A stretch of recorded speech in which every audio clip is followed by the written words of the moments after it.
Those who complain get more taken away from them. Those who are grateful get more given to them. In this video, I'm gonna talk about why complaining and being ungrateful is easily the most despicable thing you can do as a man. Easily. This is so horrible. Like, this is just, whenever someone does this around me, I can't help but just respect the person less. I just can't help but do it.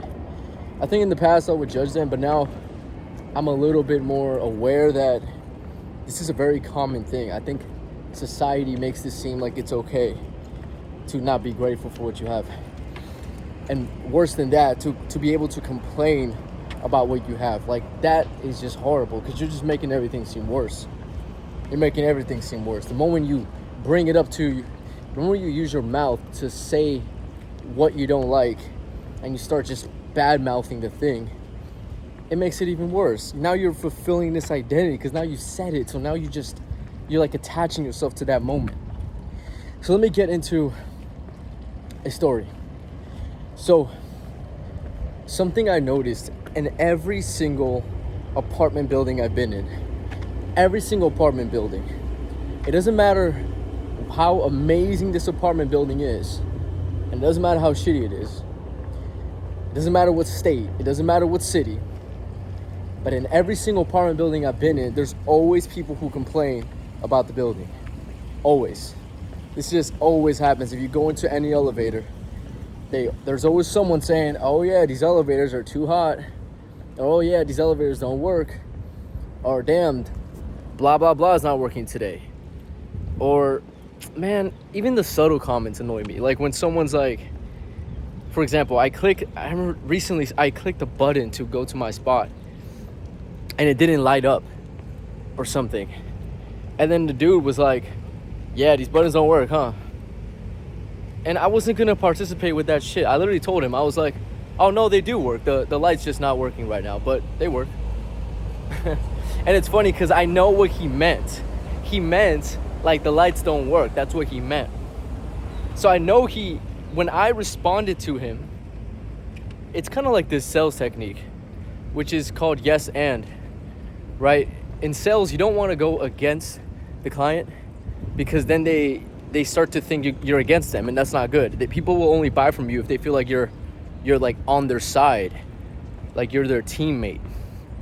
So when a client says they want something, or whenever they object to something, for example, they might be like, yeah, so in your program, can I split this up into different payments? If you were to be like, no, you can't split this up into different payments, you can only pay in full, now it's like you're going against the dude. Now it's like you're not listening to him. Now it's like you're not trying to help him out. But here's what's crazy. It's like there's still a way of responding in this moment without saying he can't pay in full, but also without saying no. There's still a way. So for example, what if in that moment, this is getting like salesy, but sales is awesome. If you guys haven't learned sales yet, understand it is one of the most valuable skills to learn as a human. I think it probably is top two skills. The other skill being computer programming, right? But sales, in terms of like working with human beings, this is the number one skill to learn. Number one. So anyways, when the client says something like, yeah, so I can't make the full payment up front, do you do payment plans? Now let's step back. Let's say you can't do payment plans, okay? But at the same time, since you know what I'm saying, you know you can't say no. Because if you say no, now you're going against the fucking person. So what do you say? Maybe you say something like, yeah, so it depends on the client situation. You know, we've had many different clients. It sounds like you're a little bit concerned about paying up front. So, I mean, do you mind getting into a talk about your financial situation? Maybe we can try to work something out, right? And then maybe upon talking about the financial situation, you get into an agreement that, okay, well, you know what? Based on what you told me, I can see that I understand your concern about blah, blah, blah. Here's what I can do. And then you give them a lower offer, right? But he still ends up paying up front. Now, this is just a scenario I just painted, okay? My point is, you never want to go against the customer. Never. Never. There's always a way of going with them. And to get back to the original topic about... Man, what was the original topic about? Oh, yeah, complaining. So... Oh, yeah, the elevator thing. So when the guy's like, yeah, that button doesn't work, does it? See, if I was just like, no, it does work, bro. I don't know, it's just being confrontational. It's not what you want to do to people who complain. Instead, I go with them. And I'm like, what did I say? I said something like, I don't know, I didn't give him negative energy. You know what's funny? It's like verbally I went against him, but non-verbally I didn't give him negative energy. I was more like, yeah, just the lights don't work, but the button works. So it works, man. Something like that, dude. I can't remember. Point is, I didn't want to make him look stupid, right? But I also didn't want to agree with him, because that's the last thing you want to do. I hold my frame strong whenever someone wants to say some shit like that to me. So basically, to get back to the original concept about complaining, gratitude, which I look at as like, complaining is what you do when you're not grateful. You can't complain when you're grateful, because they are the opposite. Let's look at any situation in your life that happens to you. There is two ways of looking at this thing. Well, actually, better said, there are two perspectives. There is the objective reality of what's happening, and there is the subjective reality. Now, the objective reality is what's actually occurring. For example, it's objectively sunny and hot in Miami. Objectively. You can't really go against it. It really is. It's fucking beautiful. I mean, just look at this. Objective. Now, it's also objectively not windy. That's cool, right? So, so that's the objective reality.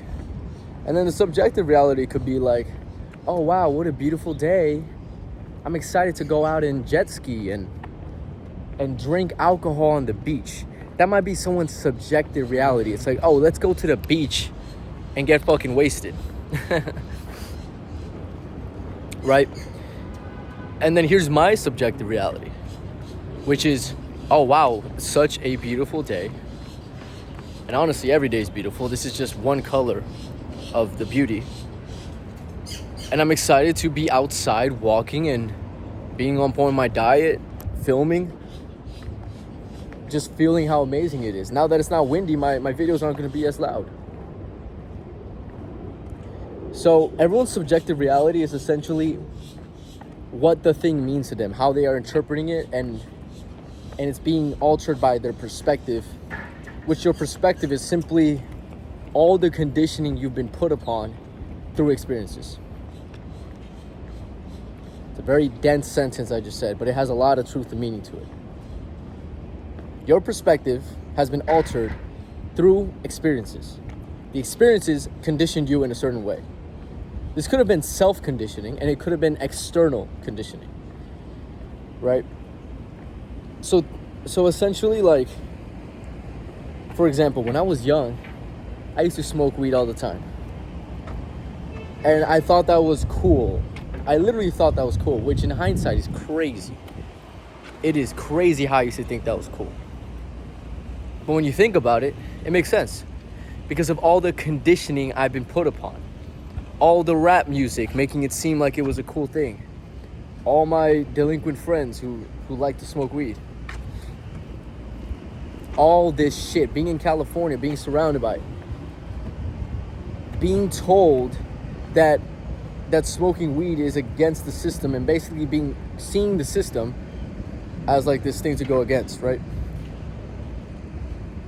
Which is so crazy, because now I look at it the complete opposite way, where the system is trying to make you smoke weed and trying to make you more mindless and trying to make you not as empowered. It's fucking nuts. So anyways, when I was young, I thought it was cool to smoke weed because my perspective was altered through conditioning. In the form of rap music, in the form of the news, in the form of my friends. And through having this subjective reality that smoking weed was cool, because that is subjective, I would smoke a lot of weed. And then my objective reality became I smoked a lot of weed. So it's interesting how these two realities kind of like play a part with each other. Yeah, it's kind of interesting. It's like your subjective reality becomes your objective reality. It's crazy. Like right now, I'm filming in the sun and I'm enjoying it because that was my subjective reality. So I'm essentially living it out. Anyways, now I look at smoking weed and any habitual use of drugs as horrible behavior that's just destroying the person and distracting them from their true purpose. No one's put on this world to just smoke weed mindlessly and become stupid. No one's put on this world to do that. That would be such a sad, meaningless existence. And also, no one's put on this world just to try to seem cool to all their friends and society and all this bullshit. I can't blame anyone who's like in high school to think this way because it's just very difficult to not think this way. But if you're past that point, if you're a grown-ass man, you can't think this way. You gotta grow up at this point. You gotta just realize, like, dude, no one really gives a fuck about me, so let me just live my life the way I should live it. You gotta realize that at some point. Someone's gotta fucking tell you. And if it's me in this video, by all means. Some people realize this when they're 30, 35, 25, 27, 28. Rare ones will realize this during their early years. Right? Rare ones will do this. So, to get back to the whole weed thing. Now I view weed and smoking weed as stupid and very, very, I'm pitiful for people who smoke a lot of weed. I feel bad for them. Genuinely. Which is crazy. I'm going against my young self, right? Which means I'm growing up. That's how you know you're growing up. You're going against your young self. So, my new thinking about smoking, just like my old thinking, has been born from all the new experiences I've been having. A lot of them being self-inflicted, right? Like I self-inflicted education regarding the addiction of weed and what it does to people. I self-inflicted that. I self-inflicted the knowledge and understanding of the successful people I want to aspire to be like and how they don't smoke. I went through a process of smoking a lot of weed and I saw what it did to me. I don't smoke weed anymore and I saw what that did to me. Through all these experiences that a lot of them were self-inflicted and basically self-analysis, I now have a new belief. And now my subjective reality, which is another way of kind of looking at belief. It's very similar. Now my subjective reality is, oh, smoking weed is dumb. It's a waste of time. That's for little teenagers who still don't know who they are yet. Sadly, some people don't grow out of it. And if you smoke weed like every so often randomly, that's not what I'm talking about. I'm talking about any habitual use. That's the key word with anything, honestly. Any habitual use. Now, with that being said, I don't even believe in moderation when it comes to this shit. Because it's a slippery slope. And it's funny because I didn't see this being like a weed rant. But let me just explain in one sentence if you don't know why it's so shitty for you. Weed is free pleasure. Weed is free pleasure. I mean, basically free. You pay $25 and you're gonna feel like you're on a cloud for like a few days or some shit. It's basically fucking free, all right? Especially when you if you were to sell it, because then now it's really free. Now you are actually doing it all for free. And anything that's free and gives you such a massive reward trains you to look for the easy way out with everything. And anything that's the complete opposite, which is like something that takes a lot of effort but doesn't necessarily give you a massive dopamine spike right away, that's the good stuff, because it trains you not to be attached to the outcome, and instead you start to just focus on the output, because it's the majority of everything. How many moments do you actually see change in your body compared to the moments you're actually pushing weight? You know what I'm saying? Like, it's not even close. It's not even close. So you just start to understand, oh, I guess the meaning of everything is the pushing of the weight, because this is the majority of time I'm spending in this. While weed is the opposite. Like, how much effort does it take to get weed? Not much, bro. That's why that shit just doesn't mean anything to you. But the smoking of the weed, that means everything to you. Because now you're getting the free pleasure that you didn't fucking work for. That's training you to look for the easy way out. That's training you to be a lazy motherfucker. That's why people who smoke weed end up being lazy. That's where it comes from. You gotta ask yourself, if there was a way to feel an X amount of dopamine and pleasure, but you don't put any effort, nothing. Versus there's this other way, eating healthy, being on your purpose, helping others, working really fucking hard, achieving every dream you ever had. There's this other way. However, you gotta put in all this fucking work. And even when you put in all this fucking work, you don't get that excess dopamine spike. You don't. Not like the way weed can give it to you. I mean, honestly, it's better. It's not like a dopamine spike as much as it is this overall feeling of gratitude and happiness and peace and bliss. Right? So if there's a way, to get back to my point, if there's a way to get this massive dopamine spike, but you put in no work, versus this smaller dopamine spike spread over time, or let's just say for the sake of this example, there's a massive dopamine spike and there's a lower one, and the lower one takes you a lot more effort, like a drastic amount of effort, then why would anyone take the one that takes more effort? It's like if you put two rats, the rats would fucking get the cocaine before they did the other thing. People are not that much different than rats, honestly. Like, they're really not. There's a fucking bee I just slapped. Holy shit. I literally just accidentally slapped that bee. But to get back to my point. Wait, what was my point? Shit, guys, I forgot my point. I remember. So yeah, humans are no different from rats. So it's like this experiment. And then why would anyone take the fucking hard way to do the thing? To get less of a spike. Why would anyone do that? Now you see why the majority of the world is controlled by external validation and external substances. I don't know what the survey is, but I don't know how many people in this world drink alcohol or smoke weed or do something else to achieve some sort of external validation. And there's like levels to it, right? So obviously there's obvious ones like crack and heroin. And a lot of people are like, oh yeah, I would never do that. Yeah, I would never do that. Okay, but then there's ones a little bit not as strong, but it's still a fucking problem, which is alcohol and weed. And I believe these are damn near equal in terms of harm to your life. Damn near. I think weed is more of a psychological thing that just absolutely cripples your sense of self, your sense of self-worth, your ability to strive for greater things, your clarity of mind.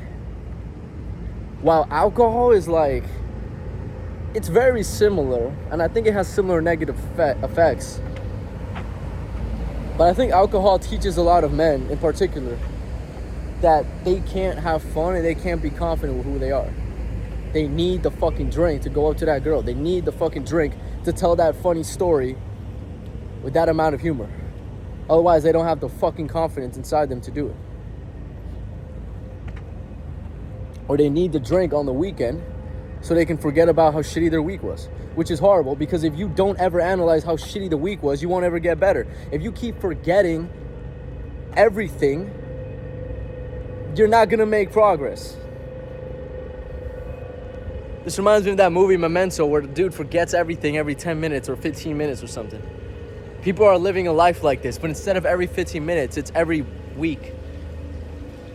They think it's okay to just go out and get blacked out drunk every weekend, and that's life. And then Monday goes around, like, oh, here's Monday. Mondays, huh? To get back to the point of the video, like, when people say this concept of like, oh yeah, it's Monday, isn't it? We gotta love Mondays.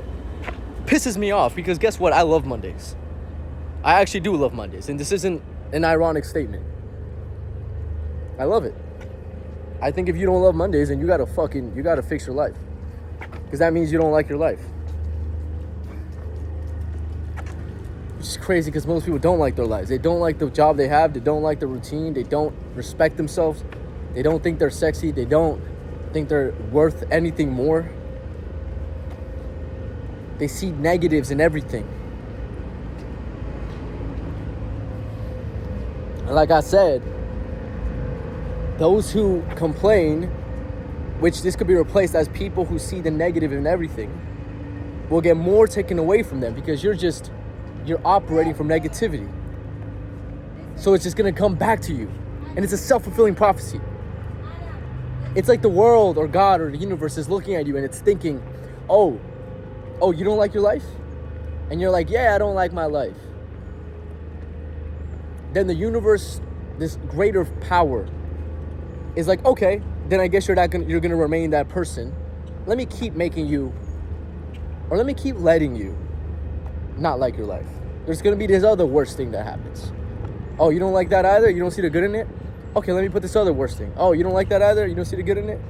And it's like this forever cycle.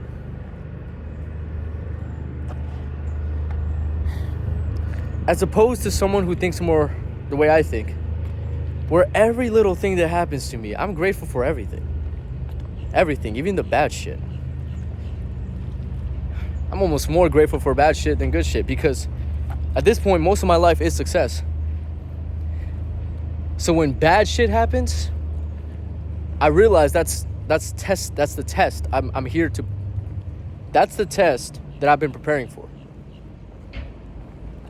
So if every day I'm doing homework, my daily habits, the things I'm striving to get better at, then when something bad happens, quote unquote, that's the fucking test.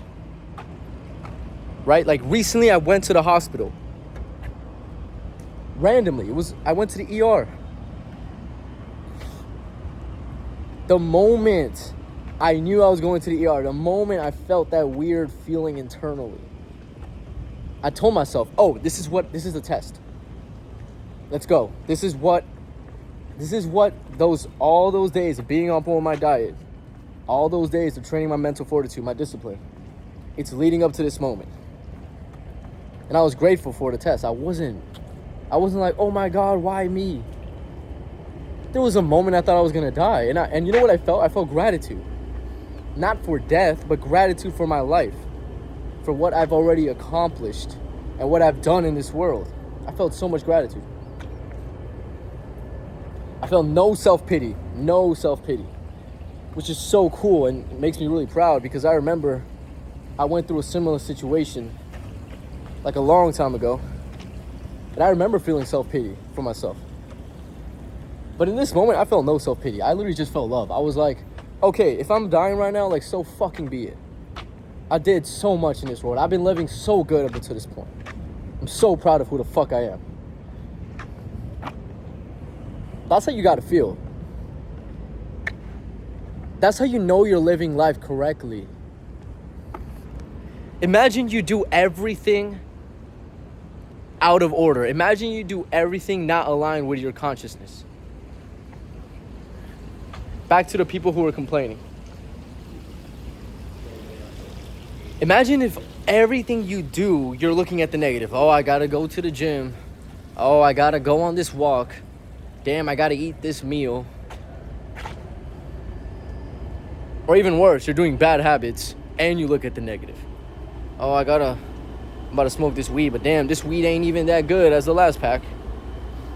Let's go to McDonald's. Oh, damn, it's kind of a far drive. Oh, well, let's go. Let's play this music on the car right there. Damn, bro, your aux skills are trash. Right? Like, you can see the negative in everything, whether you're doing good shit or bad shit. It's very crazy how it works. And they're both equally shitty. Like, if you're doing good shit and you're complaining, you're still a fucking complaining little bitch. And here's the thing, if you say it out loud, you're worse. But if you're thinking about it, you're still complaining like a little bitch. And you gotta tell yourself that. I try my best to be so on point with my thought process that even internally, I'm not complaining at all. The moment I complain, I reframe that shit. Today I was at the gym. You know when you're at the gym and you gotta do one more set or you gotta do another rep, and you just kind of like stand and look at it, and you're just kind of like, you're kind of like procrastinating the set. I do that way less. I barely do that. I used to do that a lot more. I used to bullshit around the fucking gym and not push myself. The moment I have that thought or the realization that I'm bullshitting in the gym, and this can be applied to anything, in your work, in the gym, waking up, eating the right food, not eating the bad food, this could be applied to anything. The moment you are conscious that you are complaining internally or externally, you need to really quickly think of what you're grateful for. Actually, think of what you're grateful for, and it could be the thing itself. Like I tell myself internally, like, I am grateful that I'm able to do this set. I am grateful my arms are working. I'm grateful I'm conscious. I'm grateful I caught myself slipping internally, which is fine. That's fine. That means there's room for growth. That means I am growing. And I'm grateful for being aware of all this shit. Like, holy fuck, if someone taught me what I'm teaching you guys on this video when I was younger, this would have saved my entire life. Like, so... I mean, not that my life wasn't saved already. Not that I feel like I'm doing great now. More like, just would have saved the younger me's life quicker. That's what I'm doing it for. I'm doing it for anybody who's going through these things, because we all are. No one here is perfect. No one here doesn't complain about anything, verbally or internally. I'm doing it for everybody like that. And I'm telling you right now, stop complaining, because if you do, more bad shit's gonna happen to you. Start being grateful. The moment you start complaining internally, become grateful. What are you grateful for? And guess what? Even if it's not the thing in front of you. Let's say you can't be grateful for the fucking pull-up or some shit. Let's say you can't. Let's say there's something you have to do and you just can't be grateful for it. All right, in that moment, be grateful about the things you are grateful about, right? Your family, your loved ones, people who have taught you things, this video, your health, your consciousness, man. That's something you can always be grateful for, is that your heart is just beating. That you're just alive, bro. It's crazy, man. Imagine if everyone walked around grateful for just the fact that they're alive. Imagine, dude. The world would be a much, much better place. Much better place. So yeah, dude. Or woman, or whoever's listening to this. Choose gratitude. Don't complain. See the good in things, not because you are a blind dude, but because through seeing the good, you will see more good, so you'll take more opportunities, so you go more forward, and then your life actually becomes good. Your subjective reality, how you view life, becomes your objective reality. Don't let your objective reality alter your subjective reality so dramatically to the point where everything that happens to you, even if it's good, you just look at the negative. Because then you're living a shitty fucking existence. Not just for yourself, but for other people. Now people don't even like you. No one likes someone who's negative. Only other negative people. All right, that's the end of this video. Be grateful. We'll talk soon. Peace out.